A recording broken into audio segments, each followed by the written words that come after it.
Industry department का भी मेरे हिसाब से अहम रोल ही रहा है इस लॉकडाउन पीरियड में, क्योंकि हमें ये कार्यभार सौंपा गया था कि हम इसेंशियल कमोडिटीज़ की सप्लाई चेन को में कंट्रीब्यूट करें और इंडस्ट्रीज़ जो इसेंशियल कमोडिटीज़ बनाती हैं उनको भी स्टार्ट करवाएं और फंक्शनल करवाएं। तो जो पहले गवर्नमेंट ऑफ इंडिया का MHA का ऑर्डर आया था, उसके बेसिस पे SOPs जो यहाँ पे JNK गवर्नमेंट ने इशू करे हैं, उसमें हमने एसेंशियल कमोडिटीज़ को अलाउ किया है, जिसमें food processing, basic food processing activities आ जाती हैं, जैसे राइस मिल्स आ गई, फ्लोर मिल्स आ गई, बिस्किट्स, रस्क्स, ब्रेड्स बनाने वाले आ गए, और एसेंशियल फूड कमोडिटीज़ जितनी भी हैं इंक्लूडिंग मिल्क प्रोडक्ट्स, इस तरह की चीज़ों को हमने अलाउ किया था फर्स्ट फेज़ में।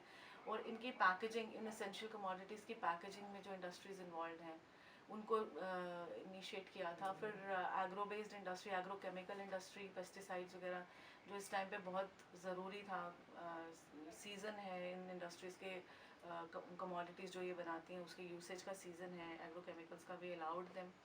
और उसके बाद फार्मा इंडस्ट्री सबसे इम्पॉर्टेंट, सो दैट मेडिसिन की शॉर्टेज पूरी कंट्री में ना हो जाए, उनको हमने अलाउ किया। हमारे पास यहाँ पे कोई 30 के करीब फार्मा यूनिट्स हैं जो अभी फंक्शनल हैं। फिर सोप्स, डिसइंफेक्टेंट, सैनिटाइजर्स इन चीज़ों की बहुत ज़रूरत है कंट्री को भी और स्टेट को भी, तो इनको अलाउ किया है। कोल्ड स्टोरेजेस को अलाउ किया है, और drinking water, package drinking water, cotton mask, जो जितनी भी इस टाइम पर इसेंशियल रिक्वायरमेंट्स हैं उनको हमने फर्स्ट फेज़ में अलाउ किया। फिर गवर्नमेंट का JNK गवर्नमेंट के ऑर्डर जो 17 तारीख को आया, जिसमें 20 तारीख से हमने फिर अलाउ किया बाकी इंडस्ट्री को भी केस टू केस बेसिस पे, जिनकी सपोज गवर्नमेंट को रिक्वायरमेंट है उन प्रोडक्ट्स की, उनको हमने अलाउ किया। इंडस्ट्रियल एस्टेट में जितनी भी इंडस्ट्रीज़ चल रही हैं, अगर उनकी लेबर अंदर है, चाहे वो एसेंशियल कमोडिटीज़ बनाती हैं चाहे दूसरी कमोडिटीज़ बना रही हैं, क्योंकि सप्लाई चेन्स में ऑलमोस्ट सभी कुछ आ जाता है, प्रोडक्ट्स जितने भी होते हैं वो कहीं ना कहीं पे उनकी ज़रूरत रहती ही है।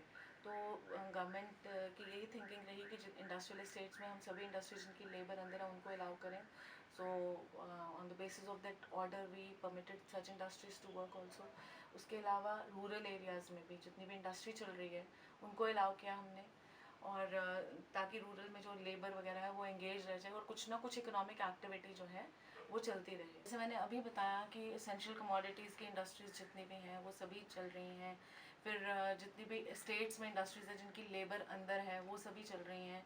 रूरल एरियाज़ में सभी इंडस्ट्रीज़ चल रही हैं, चाहे वो एसेंशियल बना रही हैं कमोडिटीज़ या नॉन एसेंशियल कमोडिटीज़। इंडस्ट्री आपको जैसे पता ही है कि इकोनॉमी की बैकबोन है। इंडस्ट्री के चलने से एम्प्लॉयमेंट भी जनरेट होता है, लोगों को प्रॉपर सैलरीज मिलेंगी। तो इंडस्ट्री को चलाने से हमने इस जम्मू में कोई 28,000 लेबर को इन्वॉल्व किया है अभी, और कश्मीर में, जैसे आप कश्मीर के फिगर्स भी जानना चाह रहे थे, तो कोई 12,000 लेबर वहाँ भी इन्वॉल्व है, जिसमें कि कम से कम 40,000 लोग तो एंगेज हैं। अब अदर देन जो मालिक भी एंगेज हैं उनके, और काम कर रहे हैं और थोड़ी प्रॉफिट अर्निंग, ताकि सैलरीज ही कम से कम वो पूरी कर पाए लोगों की।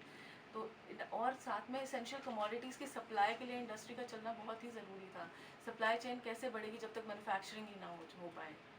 तो इट वाज वेरी नेसेसरी, जैसे गवर्नमेंट ऑफ इंडिया ने भी अलाउ किया हुआ है, बट सभी स्टेट्स में एसेंशियल कमोडिटीज़ की इंडस्ट्रीज चल रही हैं, दूसरी नॉन एसेंशियल भी अलाउ हो गई हैं। जब तक मैन्युफैक्चरिंग नहीं होगी तो सप्लाई चेन का आगे बढ़ना बहुत ही मुश्किल